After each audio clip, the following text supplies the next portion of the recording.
Aniya na ang mga dagkong balita sa Balitang Bisdak karong Biyernes. Lalaking nanghulgang magpabuto og bomba sa Comelec Central Office na dakpan. Language Learning Center sa Lapu-Lapu City, Gironda. Sakyan ng adunay gibug-atong 3 ka tonelada pataas, gidid ang makalabang sa San Juanico Bridge. Bookstore on Wheels sa Leyte, patok sa mga book lovers. Kini ang GMA Regional TV, Balitang Bisdak. Mayong hapon, ako si Cecil Kibod Castro. Usa ka 38 anyos nga lalaki ang gisikop sa mga operatiba sa NBI Cebro sa Mandawi City human mag-post sa iyang tanyag nga 5 million pesos kung paulbuhon niini ang tanang mga buhatan sa Comelec. Ano ang report ni Alan Domingo? Gitanggong karon sa detention facility sa NBI Cebro ang 38 anyos nga si Gian Carlo de la Cruz Maningo human masikop og napasakarog kaso tungod sa iyang social media post. Nakaabot sa NBI og sa Comelec ang giingong tanyag nini nga 5 million pesos alang ni bisan kinsa nga mubomba sa mabuhatan sa Comelec. Gitahasan ang NBI Cebro nga panid-an og nadumduman nila ang panimay sa suspek sa usa ka subdivision sa Casil Hills sa Dakbayan sa Mandawi. Misuway pagani kunog lugnot ang suspek apan wa kini nahimo dihang nasikop na siya sa masakop sa NBI Cebro. Nakuha nga may ebidensya gikan sa iyang posisyon ang cellphone nga maoy gigamit niya sa pagpost sa social media account.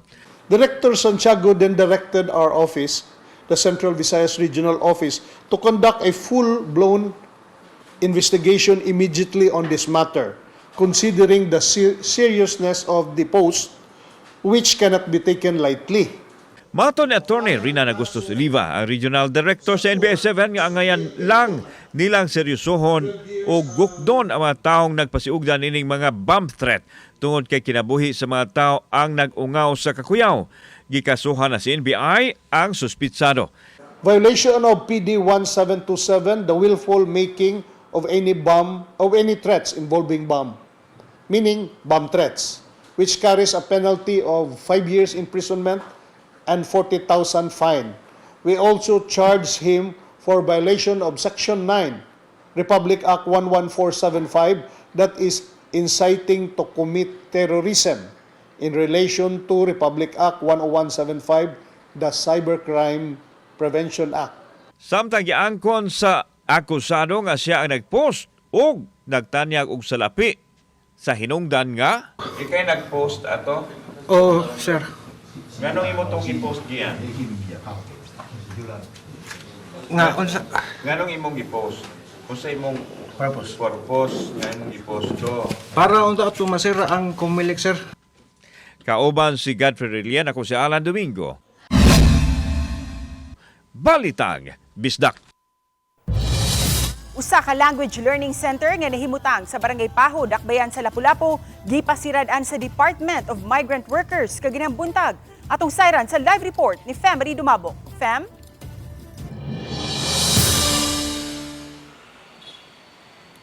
Yes, sis, nangunay ang kadagkuan ng mga opisyal sa Regional ug National Office sa Department of Migrant Workers kon DFW sa usa ka language learning center sa Dakbayan sa Lapu-Lapu human matud pa nalambigit kini sa illegal recruitment.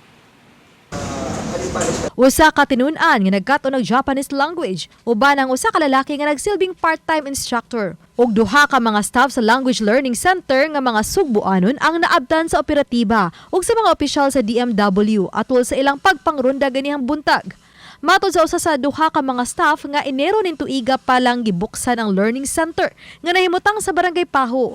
Ug wa sila masayod sa gingong illegal nga binuhatan sa tag-iya sa maong kumpanya. Nag-start ko March, bali 2 months pa. Di usaman ka Dire ka na admin. Tig-reply sa mga inquiries. sa Facebook. Sa page. Ang nabawaan ra is ko anay sila ka type nga agency, ma'am. Which is daw credited daw sa DMW or sa POAE daw. Then mo to ni ko sad ko ni sana ni trabaho ra ko sa lang gipatrabaho kay. Mitugan ang tinun-an nga sa miaging buwan pa lang siya nagsugod sa 150 hours sa pag-review niya sa Japanese language o Nihongo. Ug gikan sa 13 ka mga tinun-an, 4 na lang sila ang mipadayon. Iyang giproblema karon kung makuha pa ba niya pagbalik ang 15,000 pesos nga nabayad o kung mahatagan pa ba siya og certificate of completion. Gitugan usab sa 36 anyos nga part-time instructor nga wala siya masayod nga gingong nalambikit ang kumpanya sa illegal nga binuhatan. Nang yawat lang matod siya nga may kita si part-time instructor samtang gapaabot nga makalarga og balik sa Japan karong Hunyo. Facebook ad, yeah. And then, Like, pop-up siya sa ko Facebook ad. so murag sikat ni siya nga.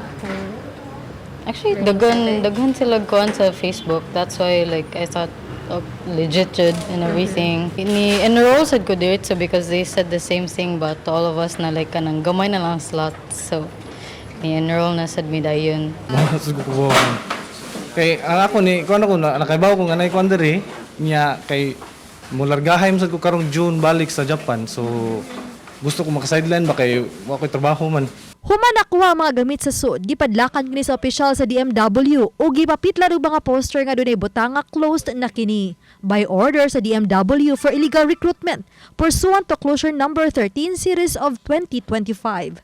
Matod ni Attorney Eric Duliete, Director 3 sa Migrant Workers Protection Bureau, nga simultaneous ang ilang gihimong operasyon sa duha ka main office sa mga kumpanya dito sa Malolos ug Kalumpit, Bulacan, nga 5 na katuig nag-operate ug diha sa Dakbayan sa Lapu-Lapu, nga 5 ka buwan pa lang nga nag-operate. Lisensyado kini isip Language Learning Center apan wala kini nagpasabot nga mahimo silang mang-refer o mopasalig sa ilang mga tinun-an nga makatrabaho sa gawas sa nasod sama sa Japan o ang makig-tie up sa laing recruitment agency.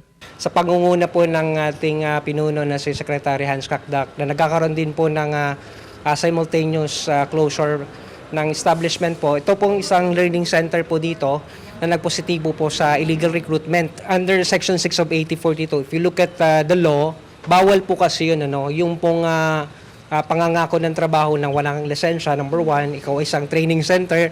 Unang-una, dapat hindi nyo po ginagawa ito in the first place.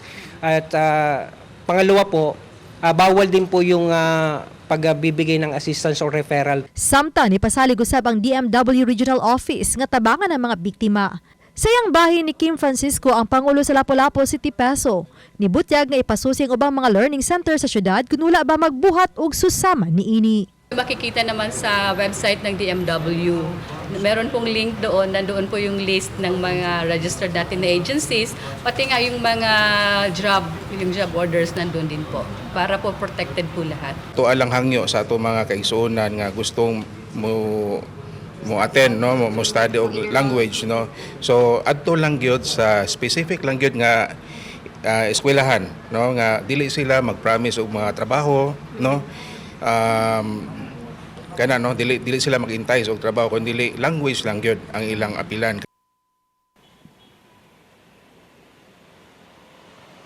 Says nang hinaot ang DMW nga unta magsilbi kining warning sa uban pa nga naghimo og susama. Samtang si Kim Francisco ang Peso Head sa Lapu-Lapu City ang nibutyag nga makigalayon sila sa Lapu-Lapu City Legal Office o sa BPLO alang sa cancellation na sa business permit sa maong learning center. Says, Dagang salamat, Femery Dumabok. Sa Eastern Visayas, may implementar karon ang mga otoridad og weight limit sa mga sakinang muagi sa pamosong San Juanico Bridge nga nagkonektar sa mga lalawigan sa Leyte ug Samar kay adunay gikinahanglang repair sa maong taytayan. Ano ang report ni Nico Sereno? Gipahibaw sa DPWH Region 8 ang pagpatuman sa weight limit tungod sa mga concerns sa structural integrity sa San Juanico Bridge. Subay kini sa bag-uhay lang assessment nga gihimo. Piniling mga sakyanan lang una ang tugutang makaagi kadtong may gibug atong 3 tons ug mas ubos. Sa mga makaagi adto magsubay sa center line ug puli-puli rasab. Matod sa DPWH sa mga bugat pa sa 3 tons nga mga sakyanan, giabisuhan nga mutabok sakay sa barko. Pasabot sa ahensya, ang lakang gihimo aron masiguro ang kaluwasan sa mga tao, samtang himuon ang gikinahanglan nga repair ug maintenance sa dakong taytayan. Sa interview sa telepono, ang opisyal sa Philippine Chamber of Commerce and Industry, Tacloban Leyte Chapter, nabalaka sa epekto sa ekonomiya niini. Krusyal ang taytayan, dili lang sa Eastern Visayas, apan tungod kay agianan sab kini sa mga sakyanan, labi na sa mga truck nga gikan sa Luzon, mutadla sa Visayas ug paingon sa Mindanao. Mas mabilis siguro ito kung si Presidente na mismo mag-i-instruct. And of course, to find ways kung paano na makapag-imbita rin ng maraming operators dito na RoRo para to avoid congestion din, para mabilisan. And of course, siyempre, ang DILG kailangan din ng coordination ng mga LGUs. Nang hinaot ang mga negosyante, mapaspasan ang mga lakang aron daling masolusyonan ang sulirang teknikal sa bridge. Usa niini ang panawagan nila nga manginlabot ang Malacañang. Number one dito, ang effect is the economy. Second, yung consumer. Once mapakante, walang staff na papasok dito, there might be another chaos dito, hopefully na, which we don't want to happen. Second, yung supply of fuel, although yung summer might not be affected sa consumer goods, but they will be affected by the fuel kasi ang fuel depo is in Leyte. Nico Sereno, Balitang Bisdak. Kini ang GMA Regional TV, Balitang Bisdak.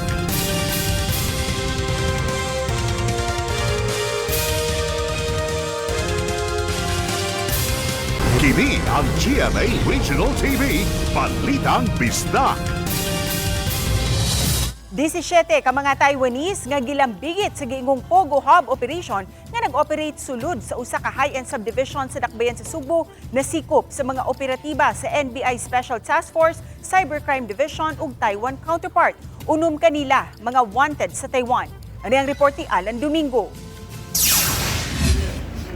Mayo 14 sa hapon gironda sa mga operatiba sa National Bureau of Investigation Special Task Force Cybercrime Division ang usa ka panimay sa sulod sa usa ka high-end subdivision sa Dakbayan, Sugbo. Gisod ang mga lawak ug didto nakit-an ang mga foreign-looking nga mga lalaki. Sa padayon nilang pagsusi sa mga lawak, didto nila nakit-an ang mas daghan pang kalalakian nga may mga computer ug ubang mga gadgets. Giingong gigamit kini sa romance scam operation diin ang mga Taiwanese usab ang gitarget nilang mga mabiktima. Anana sa custodial facility sa NBI Sevro ang 17 ka mga Taiwanese, usa kanila babae. Dato Mayo 15 gipasakaan og kasong computer-related forgery under 10175 Economic Sabotage ug Social Engineering Schemes ubos sa Republic Act 12010 Anti-Financial Account Skimming Act. So na-trace po natin itong operations na to when one of the subjects who has a warrant of arrest book a ticket going here sa Cebu. With the help of our friend from the Taiwan police, we have identified the location and the identity of the subjects. Now, by virtue of a warrant, we were able to execute the warrant on the place. Uban sa NBI ang Taiwan Police Attaché nga mikumpirma sa identity sa mga Taiwanese. Unom kanila gipangita sa Taiwan tungod sa kanabigitan sa High Organized Crime Group. Maabot sa kapin usa ka bilyon ka pesos ang nakuha sa grupo gikan sa ilang mga nangabiktima dito sa Taiwan. I sincerely thank FBI for its timely and decisive actions which demonstrated a high level of professionalism and dedication. Matod sa NBI, nga kauban sila sa Pogo Hub operation sa Luzon nga mibalhin sa Sugbo o posibleng adunay mga local contacts. Lahat po ng ginagamit sa scamming devices na seize po natin. Just like we said, isa-subject po natin sa forensic examination. Kini ang unang higayon nga pulos langyaw ang nadakpan sa mga sakop sa National Bureau of Investigation nga nalambigit sa Pogo Hub operation. Apan wala nila i-discount ang posibilidad nga adunay mga local contacts nga mao'y ilahang padayon nga giimbestigahan. Meron pa po there are still other operating groups. This is composed of a syndicate and we are also determining yung mga government officials, employees na sinusuportan itong ganitong klaseng operation. Samtang dadon sa NBI Manila ang mga akusado og hikayon usab ang ilang deportation kung mahuman ang ilang kaso dinhi sa nason. Kauban si Godfrey Relian, ako si Alan Domingo. Balitang Bisdak. Publiko gipasidan-an sa Pag-asa Visayas kabahin sa pag-usab-usab sa panahon gikan sa grabing kainit ug sa pagbundak sa uwan karong weekend. Ano ang report ni Femery Dumabo? Di angayang mukumpiyansa ang publiko. Kinimatod pa sa Pag-asa Visayas kay ang panahon karong weekend na panlantawan nga makasinati og 38 to 39 degrees Celsius ang kainiton sa panahon. Samtang makasinati usab og kalit nga pag-uwan ang Central ug Eastern Visayas gikan sa hinay ngadto sa kusog nga pagbundak sa uwan nga posibleng sa buntag, hapon o kaha sa kagabhion. Tungod kini sa Intertropical Convergence Zone o ITCZ ug Easterlies. Awag sa Pag-asa Visayas nga mas maayong magdala na lang og payong o bisan unsa nga pangpanangga gikan sa grabeng kainit sa panahon ug sa kalit nga pagbundak sa uwan nga posible pang musangpot sa pagbaha. Init na hangin gikan sa dagat Pasipiko. So padayon kini makaapekto dili lang Mindanao but diri sa portion of Visayas. So ibig pasabot today until weekend, so high chance, moderate to high chance makasinati kita mga localized thunderstorms. Wala ray gipagawas nga gale warning ang Pag-asa bisan sa ITCZ ug Easterlies. Apan pahimangno lang sa mga gagmayng panagatan nga magpakisayod matag karugunya sa dagan sa panahon ug di mo kumpiyansa kay posibleng mukalit lang ang pag-unos. Kanang localized thunderstorms, maghatag ka ng mga moderate to occasional heavy rains with gusty winds o kanang mga unos. So we have to take precautionary measures kini mga localized thunderstorms. And padayon ta mag-monitor kining gi-issue ng thunderstorm advisory gikan sa DOST Pag-asa. So sa atong latest na tropical cyclone threat potential until May 20 sa model pa ni, so natin nakita na possible formation of low pressure area or circulation, but so far less ang chance pa kini ma-develop na bagyo. Uban ni Marlon Melgazo, Femery Dumabok. Balitang Bisdak. Kini ang GMA Regional TV, Balitang Bisdak.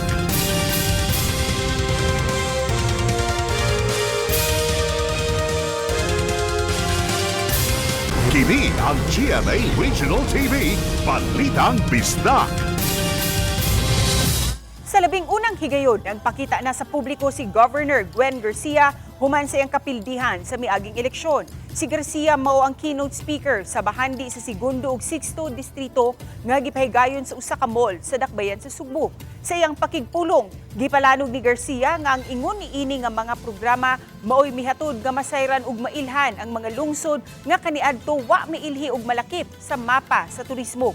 Gitapos na unta ni Governor Garcia ang iyang pakigpulong ug mibarug na ang mga tawo aron paghimamat kaniya. Gibuak niini ang kahilom kabahin sa taho sa iyang pagkasuspenso. Iyang gibasa ang kamanduan gikan sa 17th Division sa Court of Appeals nga mipabor sa gipangayo niyang temporary restraining order batok sa suspension order nga gipagawas sa ombudsman batok kaniya.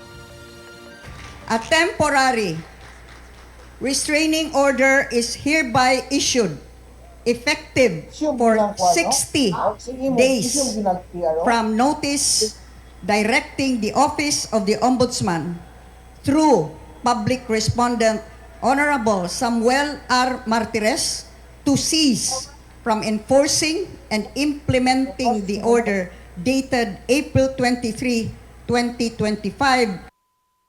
Sa pagtapos sa iyang pamahayag, tagsa-tagsa niyang giduol ang mga opisyal sa segundo ug sixto distrito nga mihangop usab kaniya. Nahimong emosyonal ang mga opisyal sa labing unang higayon sa ilang pakighimamat sa gobernador human sa eleksyon.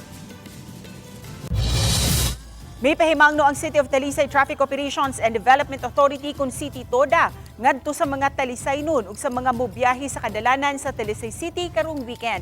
Aron kalikayan ang kahuot sa trapiko, may pagawas og advisory ang City Toda nga karong hapon adunay foot procession subay sa kapistahan ni San Isidro Labrador Parish. Samtang ugma sa udto Sabado, Mayo 17 atol sa adlaw sa kapistahan, Sadsad Festival Street Dancing ang ipahigayon sa Dawis Road ug Coastal Road paingon na sa San Isidro Road ug karong Domingo, Mayo 18 alas 9 sa buntag, may pagawas og traffic advisory ang City Toda sa ipahigayon nga street dancing alang sa Kawayan Festival.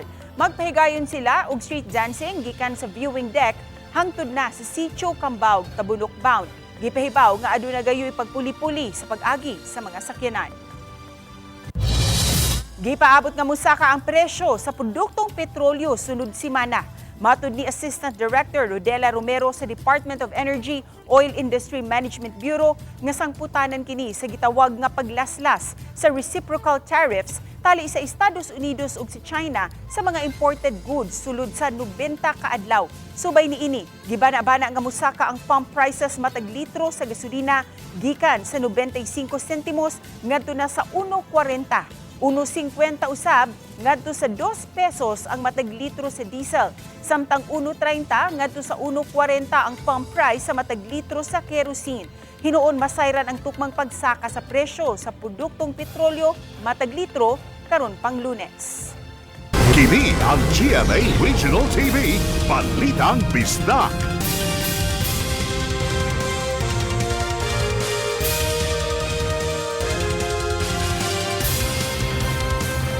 Kini ang GMA Regional TV, Balitang Bisdak.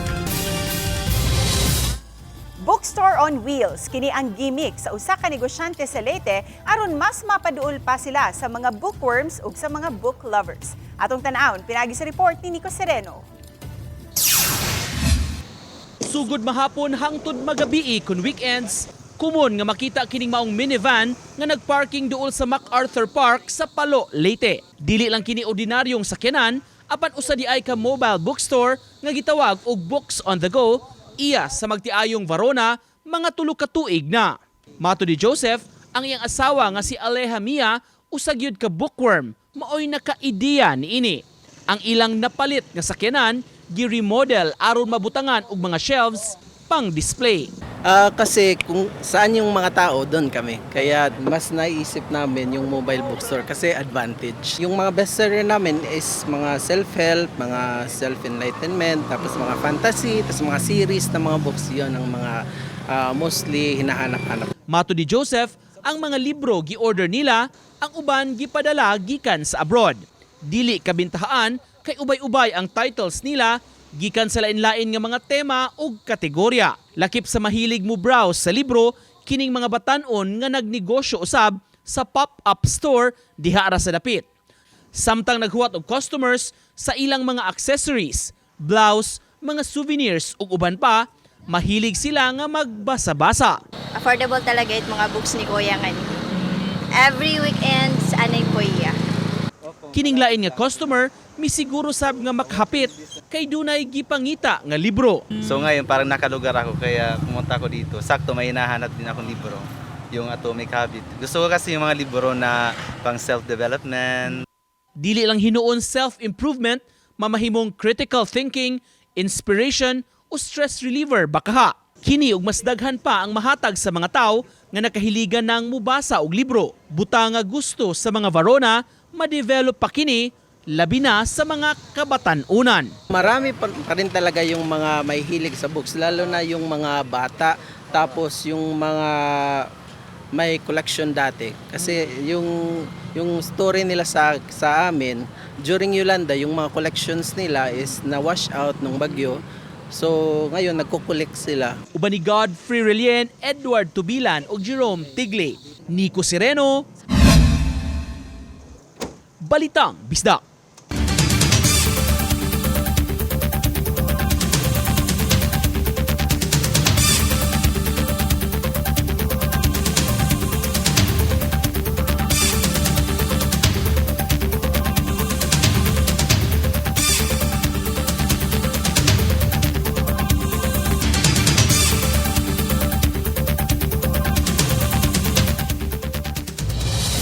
Naug daw sa sunog ang usa ka abandonadong dormitory sa Poblasyon 2, Tagbilaran City, Bohol. Nahitabo kini kagahapon pasado alas 3 sa hapon. Nadawat sa kabombiruhan ang alarma sa sunog pasado alas 3 sa hapon ug hingpit nga napaong alas 3:56 sa hapon. Naamong sa pagkasunog ang duha ka mga motorsiklo nga haduol sa dapit apan maayo na lang nga walay naangol. Usa sa mga gisubay nga hinungdan sa sunog ang paglabay og upos nga sigarilyo. Samtang padayon pa usab nga gisusi ang danyo sa gibilin sa maong sunog. Mga kapuso, may arangkada na ang Proof of Purchase promo sa GMA. Ang Kapuso Big Time Panalo Season 3. Mamahimong magpadala og mga entries ang mga mamalitay. Lakip na ang mga sari-sari store owners sa kapin 1,000 participating Mercury drugstores, Pure Gold branches, GMA Regional TV ug radio stations sa tibuok nasud. Kapin sa 11 million pesos ang ipanghatag, lakip na ang 7 ka mga maswerteng mananaog sa 1 million pesos sa Grand Draw. Nagsugod na ang official sending sa entries sukad ni atong May 3 hangtod na sa July 11, 2025. Mga kapuso, magbantay sa fake news, fake Facebook accounts ug mga scam text. Tutok lang si GMA ug i-follow ang GMA Promos Facebook alang sa kumpletong detalye. Mga campaign poster sa mga kandidato sa lungsod sa Mingdanilla gisugda na usab pagtangtang. Sa mga hulagway nga gipost sa iyang social media page, gipakita ni Mingdanilla re-elected Mayor Rajiv Inad ang mga dapit diin gibutangan sa mga campaign materials sa tibuok ilang slate nga gipanangtang. Subay kini sa panawagan sa Commission on Election nga limpyuhan ang mga dapit sa mga campaign materials 5 kaadlaw human ang eleksyon.